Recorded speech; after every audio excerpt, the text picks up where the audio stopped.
Okay, welcome to the Karen Mitches podcast. This is Ethan O'Reilly. Hello. Thanks for being on, Ethan. Hey, thanks for having me. This is awesome. How's it going today? Good. Yeah, no, just slept in today, rolled out of bed. I'm still on my break from work, so I've just been chilling. I go back to work on Tuesday, so I'm just trying to sleep as much as possible. So what do you mean by your break from work? So I took a vacation. So I was on vacation from December 25th till January 6th. Oh, okay. So, yeah. So out with the old year, in with the new. Yeah. No New Year's resolutions though. Nothing of that nature. And are you a PSW? No. Well, I guess kind of. I actually work in the nonprofit sector. I work for an organization that keeps families together. So in like a hotel facility while their child seeks treatment at a hospital. So what's like medical?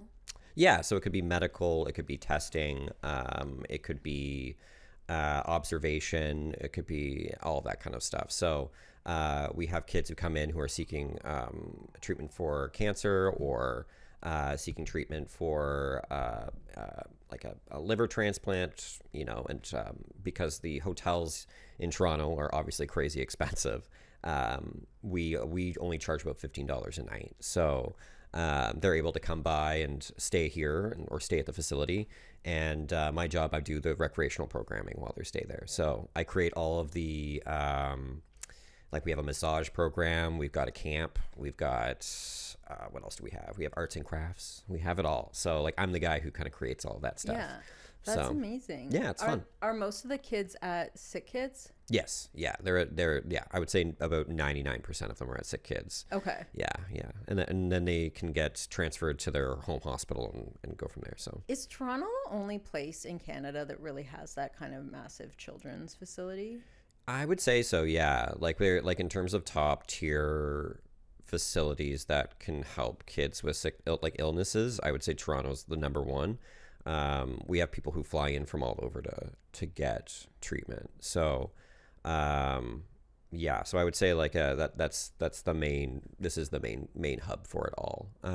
So I would say that's the majority of the reasoning for people coming in, because they're from a small town that doesn't necessarily have a hospital that can accommodate their needs, but they have to come to Toronto to do it, and it's overwhelming, and they're like, oh my gosh, we can't necessarily afford a hotel, so they come to this facility. We can kind of make them feel at home.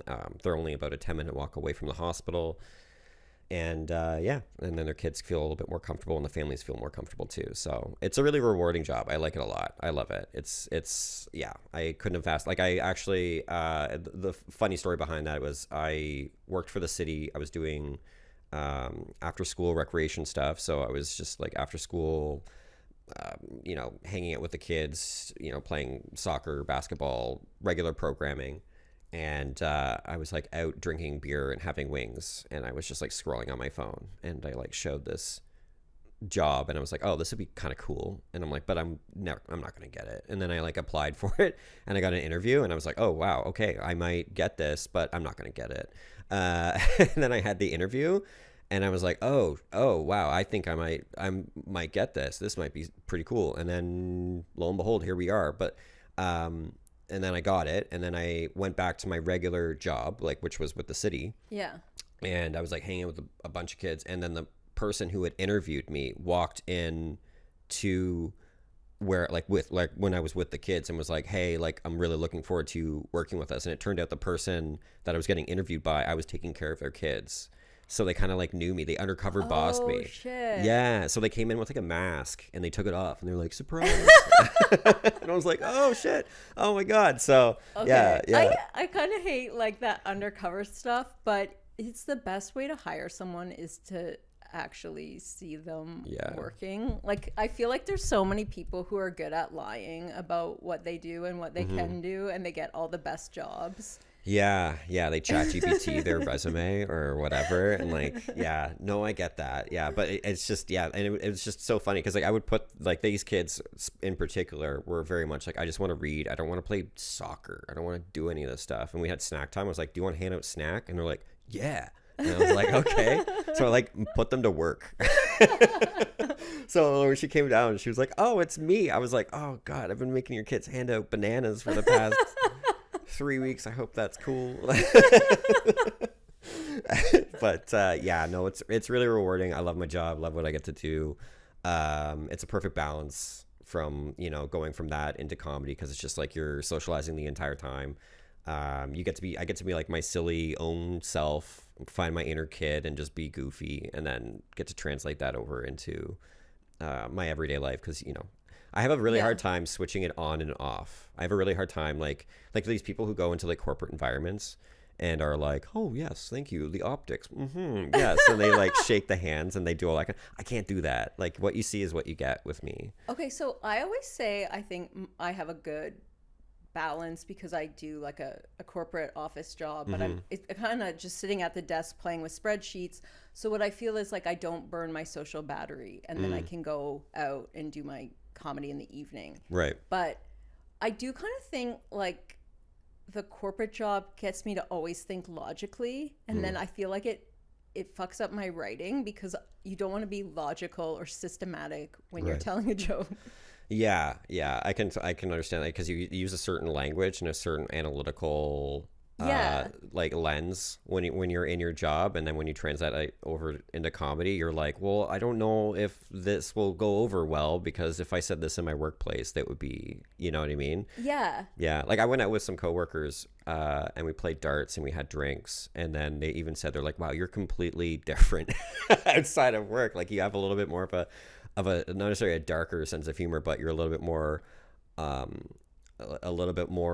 open to cracking certain jokes." And I think that's kind of where the corporate thing comes in. It gets you to not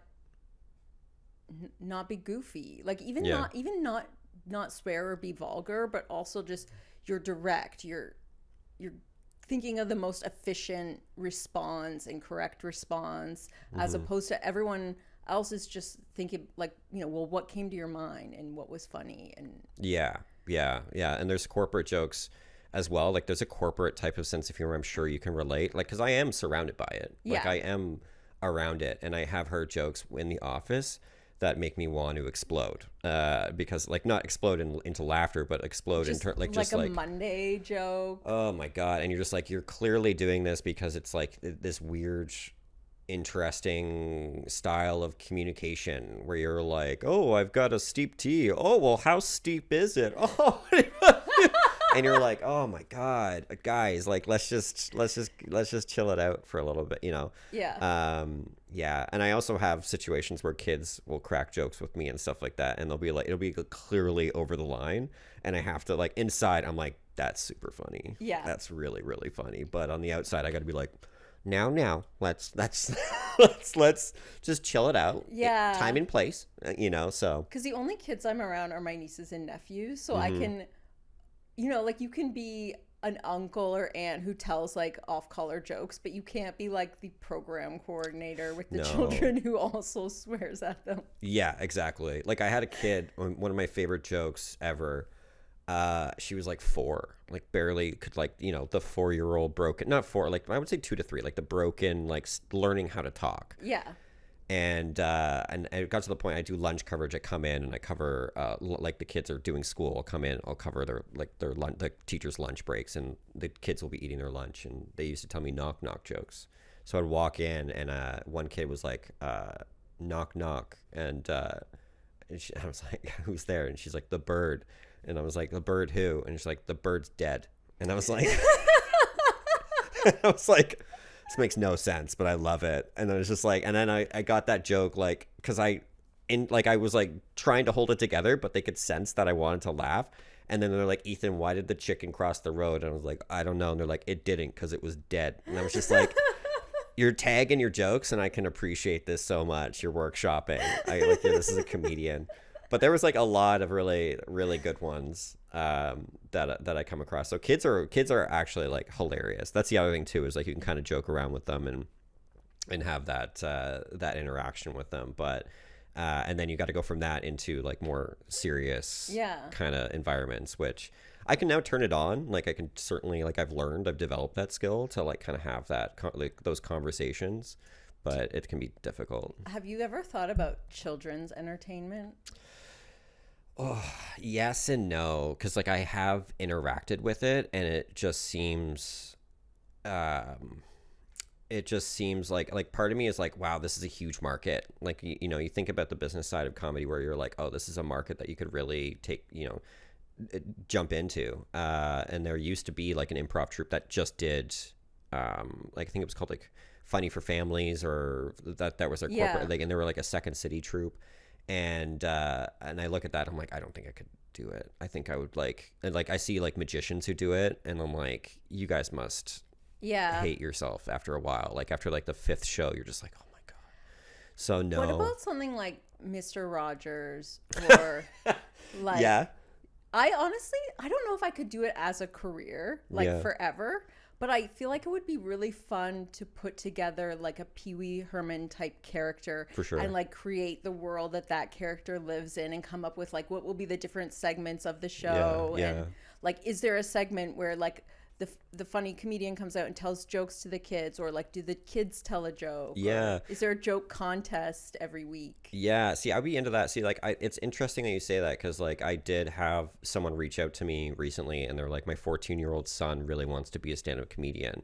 And I think like all of us, like me in particular, like I knew I wanted to be a comedian fairly young. Yeah. So I think it'd be cool to have at least a platform for kids to kind of try it out and like learn the art of joke building, and kind of create, like, rather than putting them in a scenario where they had to wait until they were like 18, 19 years old. Or I mean, I think the youngest comedian I've met was around 16 that was like sneaking into bars and doing jokes. And like, I think Dave Chappelle started when he was 16, Pete Davidson, all those people did. So but it would be cool to be able to create like a platform for them to just try it out at a younger age and just learn stand up and being funny, and like how to present yourself. Like I also think it'd be really cool to create like like a platform for kids to learn how to project their emotions, or not just project their emotions, but kind of like go through how they're feeling with the art of telling a joke, you know what I mean, and finding the light within the dark and all that kind of stuff. Like I think that's the beauty of comedy. And when you're an angsty 14-year-old, I'm sure that there's some room for that, where you're just like, I hate this and I hate this, but being able to dive into that and find something funny, I think that would help them navigate it a little bit easier. But there are companies out there that like kind of foster that. There's I think it's called Suitcase Theater. It's Mr. Dress Up's company. And they go in and they do like improv games, and they do like theater games, and they'll do all this stuff, and it kind of pushes kids outside of their comfort zone and kind of has this element of play to it. And a lot of the time the kids will be hilarious while they're doing it. And there's other kids that are shy who are just going through the motions. But because I think there's like people who are going to do it for a living someday, but there's a lot of kids who just, as a growth experience, and comedy, theater, all that stuff is like so like healthy for them. Yeah. And I also think it's like starting comedy is intimidating. So to have that kind of like smooth transition into it, where they kind of have some sort of an idea of like what they're getting into and what it looks like, I think that would definitely help. Like there's obviously comedy classes now that you can take, but I mean, having a 10-year-old in there might not necessarily. You kind of need your own separate. Like he's just sitting there listening to like 5 dudes go up talk about their dick, and then he goes up and he's just kind of like, I just discovered mine. yeah, exactly. Yeah, he's like, I mean, I learned how to ride a bike. Is that cool? Like, like, is that funny?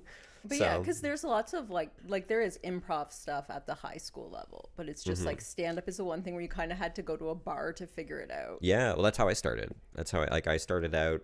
I was from a small town. Stand up I loved from the very beginning of high school, I think. My mom showed me George Carlin, showed me Carol Burnett show, Wayne and Schuster, Gilligan's Island, like all of like these like really super funny shows and all that. That's kind of what exposed me to it. And also the Comedy Network, the Just for Laughs galas was on like nonstop. That's all I watched. That and the NFL Network. That was pretty much the 2 things that I watched. And I really wanted to try stand up, and there was nothing. So then I got into high school, and I was the class clown, and someone came up to me and was like, oh, hey, do you want to do improv? And I was like, absolutely not. I was like, no, absolutely not. Because the theater kids, you know, I was like, I'm not a theater kid. I resisted. And then I tried improv once and I was like, oh, damn it, I'm a theater kid. Fuck. Damn it. So, yeah, and then the rest was history. I got a pop and I was like, all right, I'm addicted. So there's this movie that came out, I think last year or this year, and it's about like a summer camp, like a theater summer camp. And I was like, I wish I could have done that, but I didn't sing. Right. But like, I think a lot of comedy people are like adjacent to the theater kids, but there's something slightly different. Yeah, no, I completely agree. I think that there's definitely like you can tell which comedians came from the theater kid background, and then you can tell the other side where you're just like, oh, okay, I don't even know where you came from, but like you're here and that's cool. You know, like this too cool for theater kind of situation, right? But there's definitely transition, like a transferable skills within that, like that you can kind of witness. But yeah, I think we all start from somewhere. I would love to hear how like the comedians who don't come from a comedy, but like would they just watch stand up and they just jump into it? Like that just seems a little bit bizarre to me and a little bit weird, or at least I shouldn't say bizarre or weird, but like a little bit intimidating. But like for me, I hadn't done any improv since like high school. And then the thing I was doing before I got into stand up, I did do one improv class, but for years before that I was doing just public speaking. And I think that was the thing that kind of like got me ready. Like if you ran all the time and then you tried to learn basketball, you'd be in shape in one way for it. Totally. So the public speaking had me kind of like, I think, ready to do. Yeah, no, totally. And I think also public speaking, but I also think like a lot of comedians who come from that circle of just being the funniest one in the circle, I think that also is the transferable skill that probably brought them to the stage, because you have everybody sitting there being like, you're hilarious, and et cetera, et cetera. I think the problem with that though is that's just one group of people and not necessarily an entire crowd. So you can see those comedians that go on stage and you're like, oh, okay, I can see what kind of people you were friends with. You know what I mean? So I think that's an interesting point. But yeah, like I think I know people who have done like speech competitions in school that are now doing stand up. I know one stand up comedian that he was like a valedictorian or whatever in school, and he did his speech, and he's like, after I got a laugh in that speech, I wanted to do comedy. Oh, so nice. that was kind of cool to see too. So but yeah, it's interesting where comedians come from and how it all started. And but now I think it's like with COVID and everything, I feel like it's almost like Zoom calls and all that kind of stuff. And even like going back to the corporate world of like having to present stuff, you know, I think that even in itself kind of creates that foundation to kind of pop off on. But yeah, but kids, I think that with kids now, I think with TikTok available and just being able to put themselves out there, that's going to create a whole new cohort. Yeah, it's its own genre, the like talking 100%. Directly to the camera. Do you do anything like that? I'm starting to. Yeah, it's funny that you say that. I literally just started like I think we were talking before, like I just realized like I have to come out with content, like I have to come out with something and be a little bit more vulnerable in that sense, where like I have to let the audience know who I am as a person outside of the stage, and that's something that I kind of struggle with a little bit. Like because I came up with my pod as a way to have more content, but I don't have anything that's just me, right? And it's like, you know, just like a quip or a joke or a talking. So you either see me doing stand-up or you see me interviewing people, and I'm like, I should just like talk to the camera, but I haven't yet. Yeah, see, for me just starting out in that thing, it's like almost like I'm an open micer when it comes down to content creating. Like it's, you know what I mean? Like, so like I feel very comfortable with how I present myself as a stand-up comedian, but as a content creator, it's like I don't even want to call myself a content creator, like, because I'm ultimately doing it so people can have a bit of a view of what I'm going to be like when they come and see me do stand-up. Like I think that's ultimately the reason of why I'm doing it, so I can build that following. So yeah, when they see my name on a bill, they can be like, oh, this is the type of humor that I'm getting into. Sorry. So now when I, like, for me, when talking, like, it's always me witnessing something or having an idea or an opinion, and then just jumping on and then using my own sense of humor to say my opinion about that. So, and I'll typically put that, like, right now I'm just putting it on my Instagram story. Like, I was watching Braveheart and I was like, as one should, great movie. And then I was just like sitting there editing comedy clip, and it was in the background, and I was like, had a flashback of how Braveheart fired up every single white dad that I ever knew. Like, I don't like, and we never really talked about it. Like, nobody's really talked about how you fire up Braveheart in front of a group of middle-aged men, and they're going to get ready to go to battle. Like, yes. They are fired up. So, and that came to me, and I was just like, okay, I'm going to pop that on and make like a little comment. It's going to be like a 5 to 10 second little clip, but it's something. Right. And it's just, But should we be also thinking about this, like, in terms of political propaganda? Like, should I watch Braveheart and then think about, like, how I get the middle-aged men on my side? Ooh, that's a very in-depth question. Yeah, I don't know. I don't think... But, like, okay, say you're in a school for, like, marketing or, like, political science. Could you just have a class? Maybe for both, it's a class on, like, Braveheart. Yeah. For middle-aged men. I think that class would have a wait list. I think middle-aged men on your side for anything. Yeah. Buy your product. Yeah. Support your candidate. Yeah, exactly. You can have a list of all the stuff that specifically middle-aged white men love. You got Braveheart. What else do we have? We've got fishing. Probably maybe like a little fishing situation. You're a football guy, is that? Oh, absolutely. Absolutely. There's definitely a market in there. I love starting arguments within that realm. Like, you can just go in and just say like it's little things, you know what I mean? Like, I don't even know, like, Patrick Mahomes isn't a Hall of Famer, and everyone's like, what? Like, it's just, and creating that and then just moonwalking away and just letting it explode. Because there is, like, I find, like, this is the thing. I used to do a lot of, like, I coached flag football, and that was all dads, all of them, all dads. And these guys brought in their kids like they were going to be the next Hall of Fame quarterback. They came in like it was, it was kids playing? Yeah, kids playing. And how little were they? The kids I coached were like 8. Okay. And the dads would be on the sidelines with their backwards hat backwards, screaming at their kids as if they were like it was an NFL championship game. Oh my God. Just fired up. There's nothing that parents can't ruin. Oh, it's incredible what parents can do. The power behind it. So, I don't know. Like, maybe they I can't hear myself. Did you cut out? Yeah. I think you're still being recorded. I think you're just not hearing yourself because these cords are sensitive. Oh. Do you hear it again? Yeah, I hear it now. Okay. Oh, not really. Oh, now it's gone. Now it's gone. Can you hear yourself? Yeah. Oh, there we go. Oh, lower Can cord. you still hear it? Yeah, now we're good. Okay.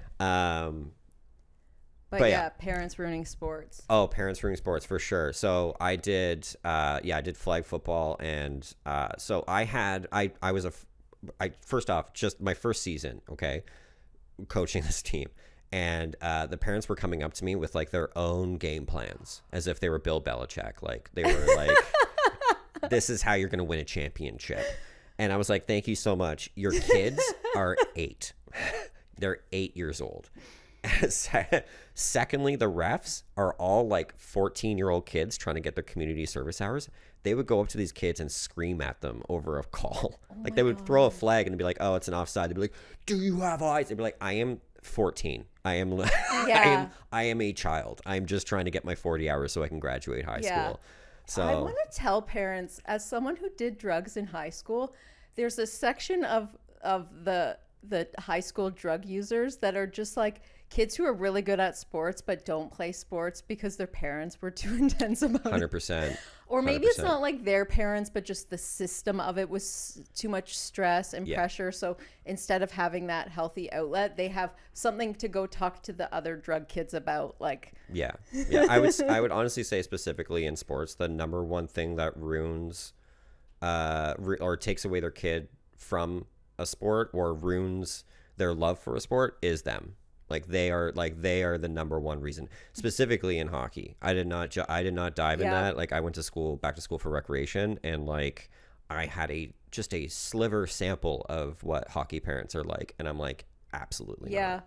I remember the first I heard of it was like I ran into this kid who played hockey with my brother growing up, and he was a tremendous distance runner. And I meet him as an adult, and he's got little kids, and I'm like, oh, you coach in the hockey? And he's like, no, I don't take my kids near hockey. No. And he's like, they're playing soccer. Yep. And he was just flat out no hockey. I'm like, what's up? He's like, the parents, Karen. They're crazy. The parents. They're insane. And what's even funnier is like now it's transferring over into soccer. They cannot find referees for soccer because they get bullied so much by the parents, which is crazy. It's great. Like, and same with flag football. Flag football, I was a coach my first season. Then I was a league convener.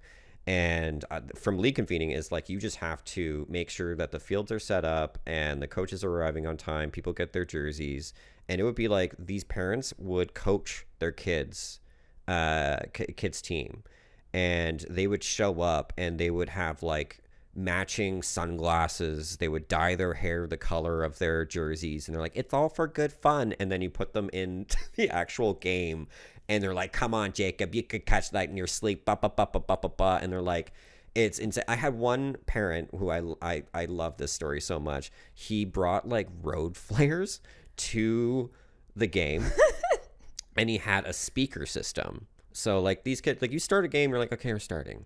You go out, you do a coin flip. Okay, you're getting the ball first. And then you carry on. This person's like, no. Just give me a second. We got to do player introductions. And I was like, what? This is the 8-year-olds These are like doing flag football. These are like 7 to 9-year-olds doing flag football in a house league. Not even rec. Anybody could sign up. You could, like, anybody. And like he's like, no, we got to do player introductions. He puts out a fucking road flare out on, and then he's just like, and then he gets his speaker system, and then he's got a mic connected to the speaker. He's got another speaker that's like playing Lil Wayne at full blast, just blasting it. Yeah. It is 8 in the morning. It is 8 in the fucking morning. And this guy's on the mic just being like, coming in at 4'2". This guy's an absolute killer. Give it up for da-da-da-da-da. I actually think I support this. Yeah? I don't know why. I at least want to see like the scene in the movie. Like, does it not sound like a comedy? Like, here's the guy who gets put in charge of children's flag football. It was insane. It was. I loved it because this is in a residential area, like on a thing. And he's blasting on a stereo at 8 a.m. And a neighbor walked over and was just like, dude, I'm trying to sleep. Like, what are you doing? Like, this is insane. What do you, like, it's like, come on. And he's just like, well, you just don't get fired up as much as I do. And you see the other side, and it's just like, you see these 8-year-olds just like waiting, just deadpan, just being like, are you going to start the game now? Like, let's go. Like, oh my God. Yeah, it was yeah. I love it. Yeah. Or you'd have coaches come up and like there'd be a missed call and they would get in my ear, and like it was just, yeah, I'll never do that again. But with hockey, I had a friend who did league convening for hockey, and he said that there was like bribery going on, like people sliding money for more skate time, like our ice time, and like parents were coming up with watches. Also, like in high school, coming from a small town, the hockey dudes were the fucking worst. Oh my God. The worst. Hockey guys, yeah, they're really creepy.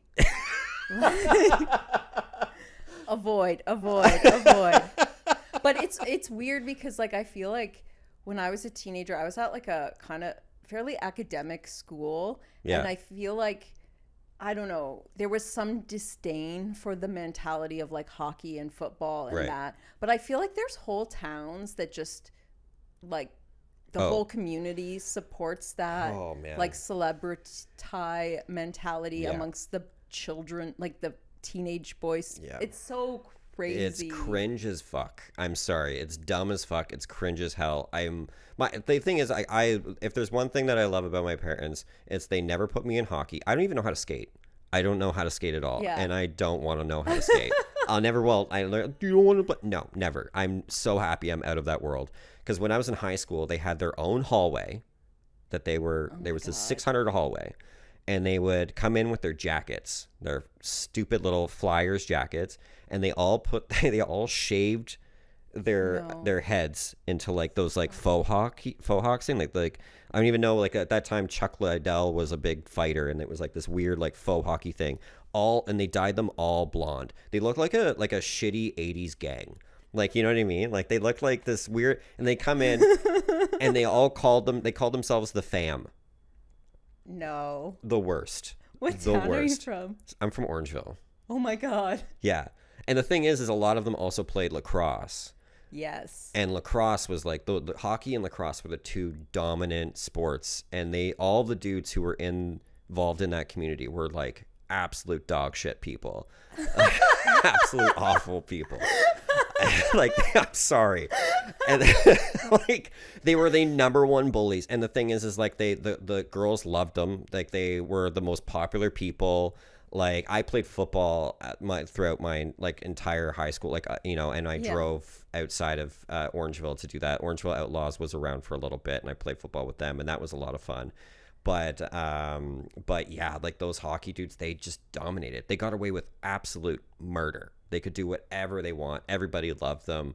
They were just, and they were the worst. They were the absolute. Yeah. So now when it's like people are like, they pop on hockey and they're just like, I can't not separate, them as athletes from them as the type of person that they probably were. Yeah. You know what I mean? So, and there is like a huge amount of racism within hockey, huge amount of homophobia in hockey. Then the whole St. Mike's thing came out. Yeah. And I was like, and everyone's just like, well, that's so shocking. I'm like, are you not shocking. No. It was kind of surprising. Hey, the rich kids are doing it too, but like yeah. So it was just, and even in Toronto, I remember that happening, and I worked in the area where that, like in that specific area where that happened, and parents of people from that school were coming in and just being like, boys will be boys. And I'm like, what? Like, that's insane. And I feel like it took me like I feel like as a young person, I thought I was astute about the world. And it took me a long time into being an adult to get that, like, everything you think is a problem amongst young people is something young people learn from adults. Right. Like, teenage drinking isn't a problem. It's drinking is a problem, right? Like, yeah. Everyone who's a bad drinker had bad drinker adults around. That's where you learned how to drink. Like, bullying isn't sort of like a problem with children. It's a problem with communities. And the kids learn how to do it from the adults. Mm. Yeah. Like, yeah. It and I trickles down. literally think like there's people who will say too, like Canada has worse bullying than some of the countries that immigrate here. So if you get sometimes a school that's a lot of immigrant kids, and they don't have as much bullying because they haven't learned like the dominant culture yet. Yes. Yeah, absolutely. And I think that kind of connects back to like, because it was all white, like everybody, like I grew up, it was a very, very white. Orangeville since then has grown into something completely different. But when I was there, you could walk from one end to the other in an hour. And like these kids specifically just dominated the entire town. You know what I mean? But looking back at that, it's very interesting because I was so eager for acceptance as any teen would be, like, and I think that's actually where funniness came into my life, because I became the class clown. I didn't necessarily have a group that I hung out with. I kind of bopped around.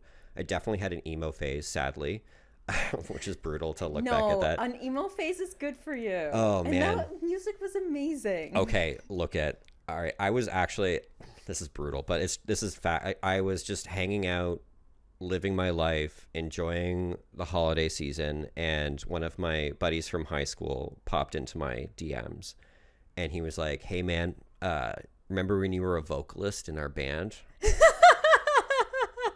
And I was like, oh no. And I was like, yeah, no, I remember, man. I remember. And he's like, yeah, we found a clip. Oh no. And I was like, oh yeah? He's like, yeah. And then he sent it to me, and it's me just screaming into a mic, bouncing around.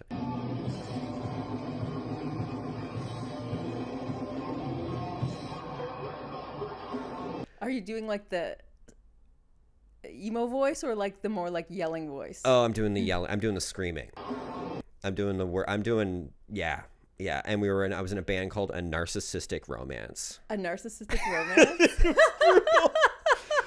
And I'm like, oh no. And I see it and I'm just like, you know, like when you have those moments where you're like, the flashback sends like a shiver up your spine. Yes. Like those, like I could have just lived my life without this. Yeah. That was it. Is there for me. any part of you that watches the clip and is like proud of like that you experienced that or did that?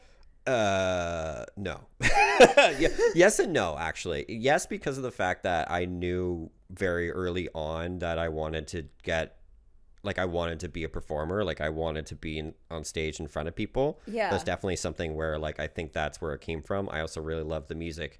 I also, you know, at that time I still do, like I love punk music. I love and I still listen to some of like the music that I grew up listening to.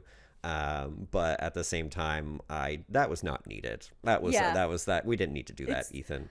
Yeah, I'm glad you did it because I think like it's just a beautiful thing to try the thing you wanted to do. Even if you don't turn out to be really great at it or go anywhere down that road. It's like, I don't know, you need to do shit when you're young that 100%. You can, even if you totally regret it, it's still somehow good. Yeah, that's the only, I think, experience that I look back at and I'm like, 50% of me is like, I'm happy that I took that risk and did something because I'm one of those people, especially with comedy, where it's like, if I don't do A, B, and C, I might look at myself and think, what if? And I think the fact that I jumped into that at such a young age kind of made me realize, or build, like that was kind of like the start of that being like, well, if I don't do this, what if I don't? Like, am I going to look back at this and think to myself, oh, I should have done that? Like, I'm living with no regrets at that time. But then there's the other side of me where I'm like, the hockey guys 100% had full reasoning for making fun of me for doing that. Like, I look back at that, I'm like, yeah, that's a foundation for bullying for sure. That's 100%. You can dive in. Water's warm for sure, and diving in on that. So. But I mean, so like I have no regrets by any means, but it's definitely one of those memories that I could have probably lived on without popping back up. So is there any way you would share the clip with me? 100%. Oh my God. 100%. Can I put it in the episode? Absolutely. Oh my God. Absolutely. Thank you, Ethan. Yeah, I'll send it to you. You're a star. Yeah, I'll show it to you. You should see my hair too. I had the bangs and everything. Could you do anything in your comedy set about your musical career? Never, no. Because I feel like it's a potential for merch. Oh, really? Like my narcissistic romance. A narcissistic romance, yeah. I don't know if that's been copywritten by the person who started that band. Because I remember I went in, I tried out. I had a tryout and everything, and he's like, yeah, you got a little like a block metal vibe to you. And I was like, yeah, dude, I'm so sick. Oh, I'm so cool.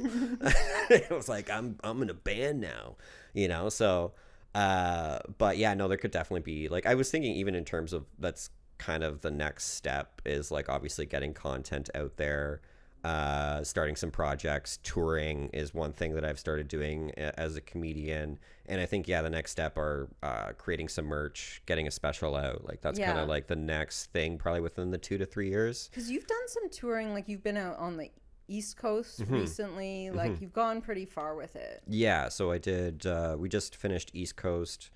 I did Alberta, and then we did Ontario, and then I'm not stopping there. I'm probably gonna plan again because I love touring. I love it so much. Like that's, in my opinion, my ability to grow is within that. Just because I get longer sets, I get put in front of an audience that is completely different, doesn't know me. I get to meet new comedians and learn from them and how their comedy translates into their comedy community that they've kind of grown into. So and I think that's something that's going to help me with my special. It's just the fact that I get to try out my comedy in all these different areas and see what works, what doesn't work, what translates, what, you know, like I have jokes about a dog park and it's like, I'm in Alberta right now. Like they don't have a dog park. So it's like, how can I, you know, edit this joke to make it so anyone can listen to this and relate. So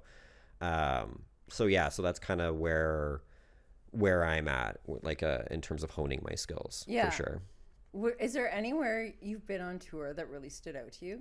Halifax is one of my favorite places to do comedy, and that was like the first place that I went to that I felt like that crowd really related to me. Like I could really connect to them, and like I was like, oh, this is like my kind of crowd in a way. Nice. I like this like laid back, goofy, very fun.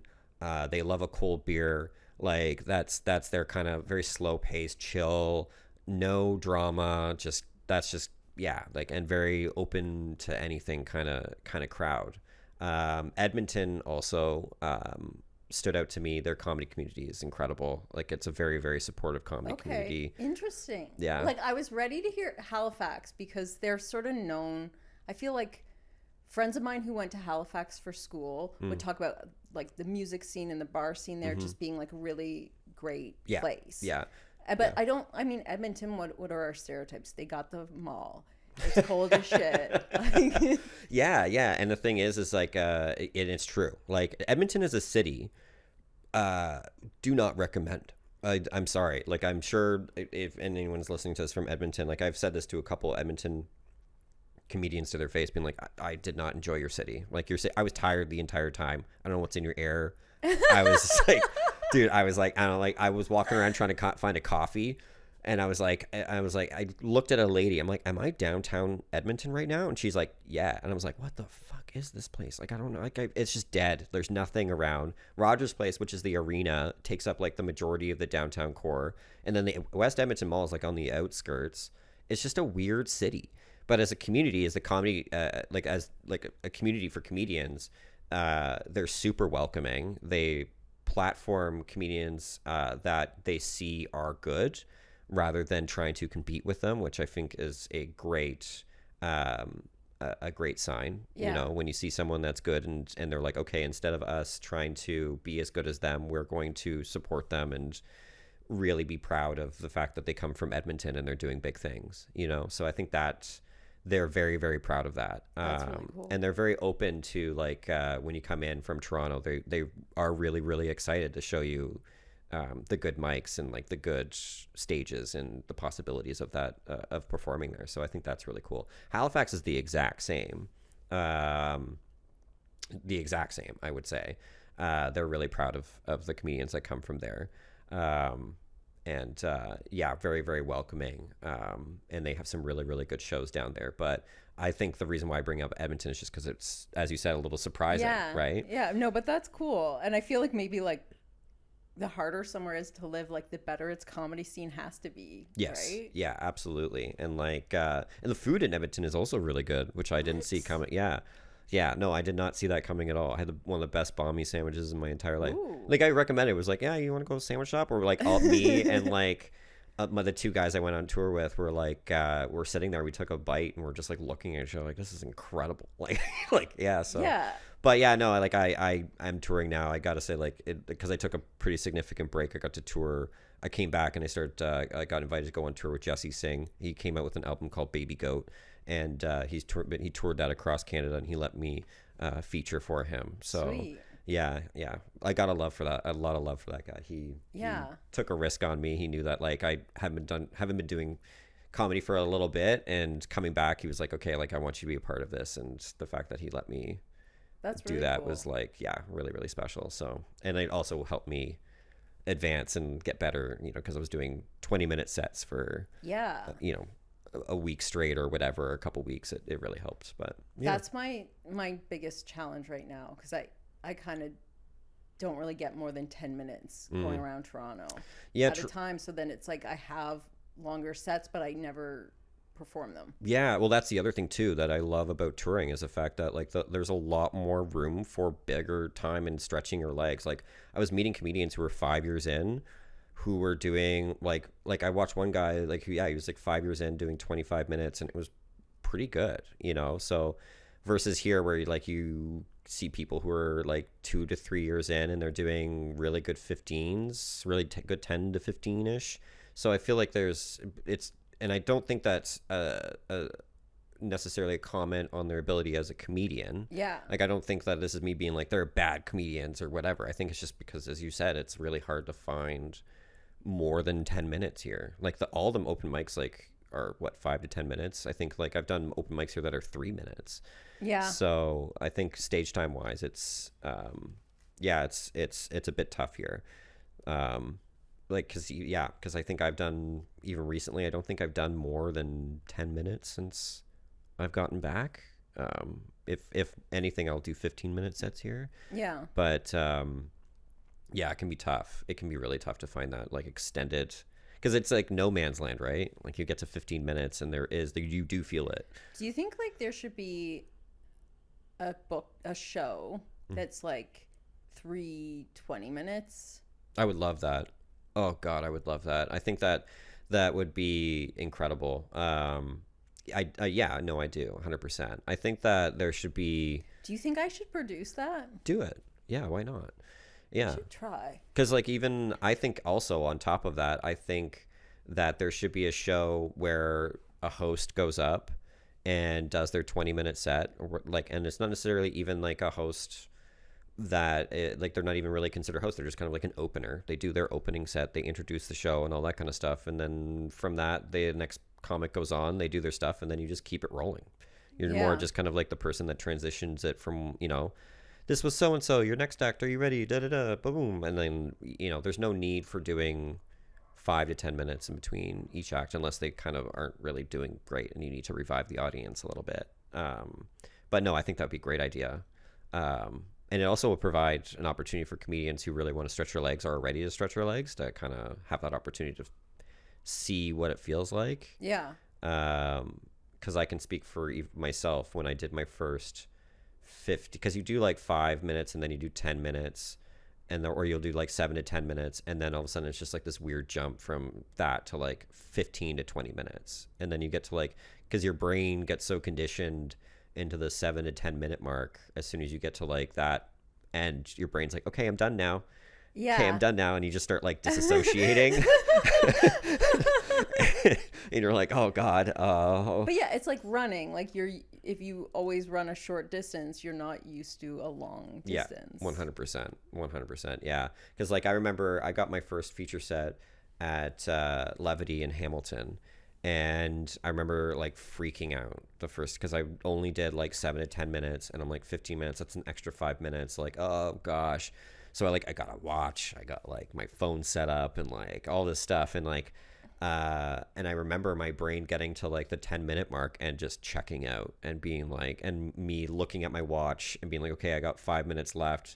And then I had my set list on my phone. Like I put it on my background, and I would like make it so it wouldn't turn off, and then that way I could like just kind of do a little glance and be like, okay, this is the next stream of jokes. So it was almost like a little bit of like a lifeline, where I'm like, yeah, this is gonna pull me back to pull me to the finish line. And now it's like I've done a collective of like a large collection of 20-minute sets and 15 to 20 minutes that doesn't necessarily feel as long, so yeah. But now I watch people do 45 minutes and like that, like I study that like crazy, because I'm like, that just seems like that's your next like hill to cross. Yeah, and it's terrifying. Absolutely terrifying. Yeah, I've seen it done. Like I watched a guy at the Comedy Cave do it, and I watched this guy just absolutely smash for 45 minutes straight, and I walked away from that just being like, oh man. My God, like that's crazy. So I've got like, I would say for myself, I've got a good 15 to 20. So I've got and I am planning on probably coming out with something within 2026, 2027 ish. So to build another like 15 minutes on top of that is going to be tough. And that's kind of where the touring comes into play. Like I feel like I'm really going to have the opportunity to kind of try new things, shape out jokes, polish jokes, flip things around, play with it, really mold it out. Yeah. In that ability, like in that time frame. So your writing process, like how much of it is like writing and how much of it is like you're figuring it out on stage? Oh, I don't figure out anything on stage. I don't. And like a lot of people love that stuff. Yeah, like a lot of people love just going on stage with an idea. And sometimes I do that For myself, a lot of people will go on stage, I think, with like an idea and then try to flesh out that idea. With me, I'll have like a punchline that I really like or that I think is funny. And then instead of me figuring out the idea, I'll figure out the idea that will get to that punchline. So then that way I know I have an end destination. Yeah. So then for me, I can see if that punchline in itself is funny, or if the premise doesn't connect with that punchline. So then I just kind of keep playing with things that will shape it out. But I can never just go on and be like, oh, the subway being late, and then me just coming up with something. Yeah. But I do like trying. But I kind of think like if I have like a story I want to tell, and then I have like one punchline I know works that I can, it might not even be part of this story, but it's like, oh, that could be the ending. Right. So then it's like, I'll go on stage and just try to figure out this story. And I at least know I have one punchline I can put at the end. So I don't have to walk off like a fucking loser. That's exactly it. No, that's exactly what I do. Yeah, no, I do the exact same thing where I'm like, I have like this punchline. I have the story that I think might connect with this. And then I'll say the story and then go to the punchline and be like, okay, well, maybe that story just doesn't connect with that punchline. Or I'll have an existing joke that I can kind of rewrite to include that as a tag, and kind of include that as like to emphasize a joke that it's already pre-written. And a lot of my stuff I initially wrote on my own, but like with some of the stuff that I wrote more on stage, it's like I have certain punchlines that I never would have come up with on my own. It was like just in the moment I said something a certain way and people laughed, and I was like, oh, I guess that's part of what's funny about the story. But I literally didn't, like, it wasn't something I would have found on my own at home. Right. Yeah. Yeah. It's interesting how like the crowd can almost tell you the direction that you're going isn't right. Yeah. Like they can kind of be the one that points you in the direction of how the joke should be written or how it should be told. Because like I will say, like, I love riffing. That's something that I enjoy, because there's something already kind of funny in front of me, and now it's just a matter of kind of building around that and kind of and teeing that off. But that usually that riffing comes from the audience telling me the direction that they want me to go in, right? Or there's someone in the audience that is presenting themselves in a funny way, and I'm off stage watching them, and like something comes up in my head that they themselves as a crowd are really enjoying. Yeah. So I'm just gonna like capitalize on that. Yeah, you know? And there's something like magical about that. I love it because it's like you connecting, and like that whole feeling of connecting with the audience over something that I haven't made funny. We have made funny together. Yeah. And I think that's really cool. Do you believe in the idea of like that stories and art come from like something less, like bigger than the individual, like that there's like a collective consciousness or something?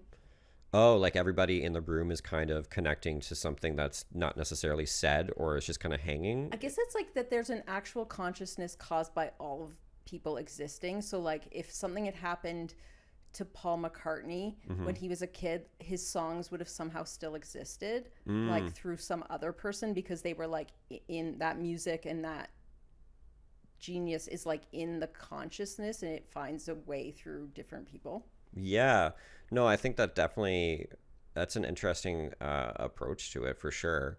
Because like I think it sounds a little crazy now that I say it out loud. No, it's not crazy at all. I think that like we as comedians, we shape our humor and shape our act and shape everything about how we present ourselves on stage by our upbringing and how we've developed our conscience throughout whichever, right? And I think that within that we can, like, a conscience can connect with other people, right? You know, so maybe you are right, like that's kind of how you find your crowd in a way, right? It's like the way that if you have something that's bad that happened to you in your childhood, now you have this certain conscious about yourself, and now you connect with other people who had similar things happen to you.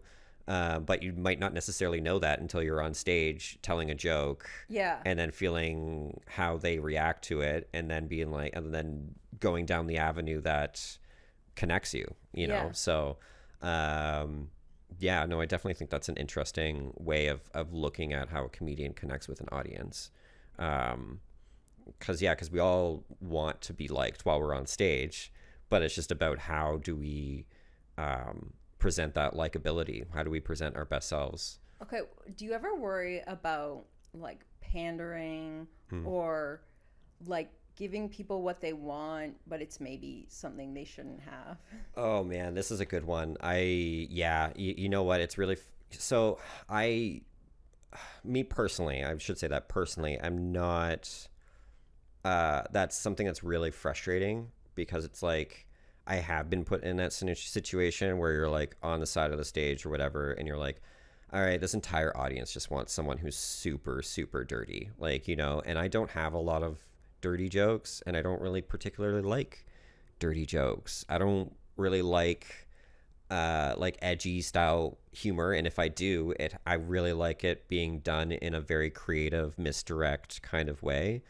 So that's kind of where I've had this kind of internal debate within myself where it's just like, okay, well, it's partially a job where I'm supposed to go up and I'm supposed to deliver this product, which is laughter. Yeah. So, and the product that I'm presenting is being bought with ticket sales, with these people coming in, sitting down and you know, and watching the show. So should I give them what they want, or should I go the other route where I'm like, okay, I have worked really hard as an artist to create this collective of jokes that represents me as a comedian, me as a person, me as is my sense of humor. Should I present that and try to show them a new product and pitch them a new product that they might like and change their mind and all that jazz? So so far I've gone to that direction where I'm like, instead of me pandering to an audience or giving them exactly what they want, whether it be them being a super conservative audience and wanting to hear fuck Trudeau, man, or whatever, I'm going to go up and I'm going to talk about whichever. I'm going to talk about how I'm 30 and this is weird, you know, or and like try to pitch who I am as a person. Yeah. Or like not address all that stuff that you really, really want to hear about. It's like, here's something new. Maybe you'll like this. Yeah. You know what I mean? I didn't like sushi until I tried it. Now I love it. So here, like, you know, so that's just me personally. Like, that's just, you know, and I know that there are other people out there who are like, no, like I really just, if I see the audience wants this, I'll go this way. Yeah. But I will say this though, there has been times when I'm on stage and I have felt what the audience wants, and it's what I have, and it represents me, and I'm like, oh, okay, I got you. Yeah. Don't worry, I got you. Yeah. You know I what I have mean? every tool for this moment. Yeah. Yeah. Like I walk up on stage and I was like I'll be like, anyone 30 in here? And like the entire audience is like, hell yeah, we're all 30. I'm like, buckle up. I'm like, I got it all for you, dude. I've got it all. We're going to connect. I'm going to riff on this. We're going to connect. I'll do some crowd work and all this kind of stuff because I feel I can connect. But if I go up and I'm like, and I've had moments too, like when I'm off stage and someone comes up to tell me like that they liked what I did, but you can tell they're just like it was just for them. Like I just had exactly what they wanted. Yeah. And it's such like, it's better than just like, you know, like you can make anyone laugh, but there's some people like, because you brought something personal, you really hit them. Like it was like what they would have written if they were a comedian, but they're not a comedian. So they're like deeply grateful for you that you provided that. Absolutely. Yeah. And I think I feel like that's where you kind of learn who your crowd is. Yeah. Right. I don't necessarily want to change who I am to appease anybody. What you see is what you get. And like that's kind of where like I have jokes where I'm like, I'm 30, I don't care anymore. This is who I am. Like even when it comes down to the networking aspect of comedy, right? Like it's just kind of like I'm not necessarily gonna go around and be friends with people simply because they have an opportunity. If we don't vibe, then we don't vibe, you know? Like that's just what it is. So, you know, I'm not going to water myself down so I can be easier to drink by certain audiences, you know? Yeah, because I have seen that as well. Like, and it's specifically on the road, you get to like these smaller towns. And what people don't realize about the smaller towns versus Toronto is smaller towns are usually older populations, right? So you kind of have to go up and have, like, because they're tough.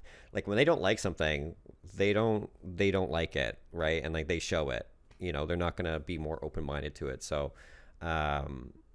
yeah, so you kind of have to understand that and adapt in a way where you can kind of pitch yourself and so you can be easier to drink for them. Yeah. Rather than, being like, okay, you're old, so I'm just gonna be like, I don't even know what they hate or whatever. Like, I don't even know. Like, I can't even give like a real example, but yeah, like I've never really had, or like, right, like, or going into a younger crowd. Like I did Kingston, and I didn't, like, I was the one crowd where I was like, I don't get you, like, at all. Because like I pitched myself, and I tried crowd work and all that kind of stuff just to kind of have a better idea.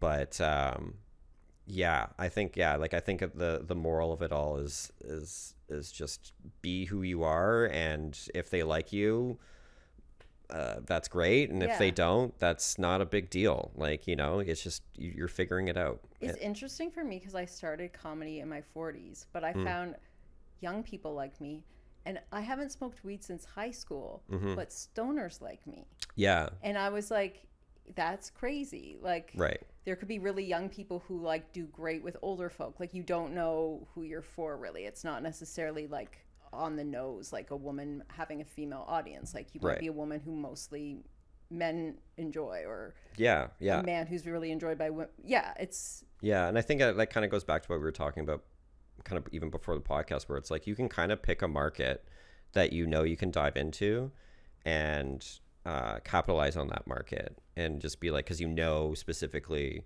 that they're gonna like you, right? Like, I know that there's like a lot of like jock style kind of people, like that have that kind of, an ex-hockey bro kind of vibe, and they're gonna really vibe with like the finance bros and A, B, and C, and they corner that, and they do great things, and that's wonderful for them. And then you have the people who are popular, like dirty, kind of like that kind of, I don't even know, like cool kitty kind of vibe. Yeah. And then they have their little pocket and whatnot. But then there's the other ones, where, such as ourselves, where I feel we're kind of in the same boat, where we kind of don't necessarily have a specific crowd. We kind of have people within that crowd that will find us. Because like for me, I find that there's a specific element of the older crowd that like me. Stoners do like me, because I started in like in a stoner crowd. They kind of like me as well. I do have some of the frat community that do like me, just because I don't even know why. Maybe because of the fact that they're 30 and they can kind of, I'm saying what they can't necessarily say out loud. I don't know. Maybe I'm that way. And on a deeper level, like, you come from a place that has, I don't know. Yeah. Kind of I come from a place where you might not have liked it there, but you learned about it. Yeah. Like it's I know where they come from and what kind of community they kind of are involved in, and I'm joking about it, and they can be like, oh, well, you know what? I may not necessarily be friends with this dude off stage, but he's spitting truth. Like, you know what I mean? So yeah, like, and the dog community love me. So like any animal lovers. So like, and with that, like middle-aged white women. I'm trying to think if I've heard you tell a dog joke. Oh yeah, no, I've got a big bit about how I got my dog, and What's your dog's name? Orson. I don't think I've heard this bit. Oh yeah, no, it's a true story about just how I got him and how we like ruined a marriage and like this whole thing. He ruined your marriage? No. He ruined another marriage, and that's how you got him. Yeah. Like he vomited up panties, and they weren't his owner's panties. Oh my God. Yeah. Do you think he was trying to help? I think so. He's a healer. Orson was a healer. He was a German Shepherd. He's a truth teller. Exactly. He was a German Shepherd, so he was policing for sure. They're traditionally police dogs, so he definitely caught the guy. And she was like, okay, can you like take care of the dog for while I figure this out? And I was like, yeah, for sure, I got you, don't worry. And I was like, I don't even remember how old I was. I was so young. And then she showed up and she had a crate. And I was like, oh, that's aggressive. Why are we giving me a crate and like all of his toys? I was like, okay, this is a weekend. What are you doing, dude? And then she gave me like $400. And I was like, for what? And she's like, for food and like whatever you need. And I was like, oh, okay, cool. I'm like, wow, like this dog must like expensive things. Yeah. And then she never came back. So that was for his first vet visit. Yeah. Yeah. Yeah. And I got a 3-month-old German Shepherd. And then I was like, Oh, he was still a puppy. he was still a puppy. Yeah. So you're really his dad. Like, Yeah. you've been Yeah. there since Yeah. the And then they beginning. came back to try to get him like Oh. 6 months later. And I was like, okay, well, he's already neutered. And his name isn't, because his original name was Kaz. And I changed it to Orson. And then I got him neutered. After Wells? Yes. Yes. Because he was a destroyer of worlds. So I thought that was kind of fitting. Yeah, because War of the Worlds, all that kind of stuff. So yeah, and then he like, yeah, so then I had him right upwards until he passed away, and then now I just have 2 cats. Okay. So I'm sorry he's gone, but that's okay. No, no, he the lived a great memories are life. forever. Oh, 100%. So but yeah, so like the animal world, yeah, they kind of like they enjoy me when I'm on stage, and but yeah, I still can't necessarily say who my direct crowd is, right? And I think that's, but I like that. I'd much rather create my own path, my own, my own avenue, rather than just kind of jumping on this thing that works. Yeah. And like has attracted a lot of people, so. I think that I'm with you on that. Yeah. I want to really thank you for coming on. Oh, thanks for having me. How can we find you on socials? Oh, yeah. You can look me up on Instagram. It's Ethan_O'Reilly. I've just got Instagram right now, but I'll probably be expanding to TikTok soon and YouTube as well. So all those links will probably be on my, or will be on my Instagram. So. Okay. And we can find out about future tours on the Instagram. Yeah, it'll be all up there. Yeah, absolutely. Okay. Cool. Well, thank you. You can catch me, the show I produce every 4th Monday of the month, Funny Bitches with Karen Mitches. And that's at Backroom Comedy Club. Thanks a lot for being on, Ethan. Thanks again for having me.